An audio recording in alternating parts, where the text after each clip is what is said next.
আমি তাহলে দেখাচ্ছি আপনাকে ওভারলক মেশিন নিয়ন্ত্রণ কিভাবে করতে হবে। আগে ওভারলক মেশিন চালাইছি আমরা, চালাই নাই। না। তাহলে ওভারলক মেশিন আমরা আগে চালাবো। চালাবো। কিভাবে চালাতে হবে, কিভাবে নিয়ন্ত্রণে নিয়ে আসতে হবে, যদি নিয়ন্ত্রণে নিয়ে আসতে পারি দেন আমরা পরবর্তীতে কাজ করব। জি। ঠিক আছে, আগে নিয়ন্ত্রণে নিয়ে আসতে হবে, এটা হলো সব থেকে বড় কথা। জি। তো এটাকে তোলার জন্য এই যে দেখেন, এটাকে তোলার জন্য এই যে এটার নাম হচ্ছে গাইড। গাইড। ঠিক আছে, আর এটার নাম হচ্ছে নিডেল, এই যে নিডেল। নেডেল। হ্যাঁ, আর এটাকে তোলার জন্য এই যে গাইডটাকে উপরের দিকে নেওয়ার জন্য এখানে ফেব্রিক্স নেওয়ার জন্য হচ্ছে এই যে আমার ফিট। হিট। ঠিক আছে, এই যে এই নিলাম, এইভাবে নিয়ে মেশিন চালু করছি। এখন এই যে যেটা দিয়ে মেশিন চালাবো এটার নাম হচ্ছে পেডেল। পেডেল। বুঝতে পারছেন? জি। কোথা থেকে আসছেন যেন কাজ শিখতে আপনি? নাটক থেকে। নাটোর থেকে।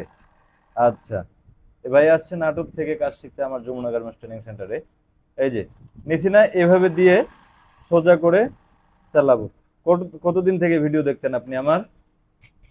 ভিডিও দেখতেছি প্রায় 2 সপ্তাহ ধরে। 2 সপ্তাহ থেকে।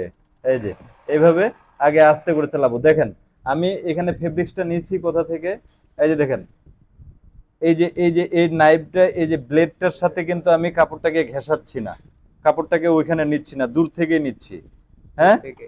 হ্যাঁ, এই যে একটু ওইটার সাথে ছুঁই ছুঁই যাচ্ছে।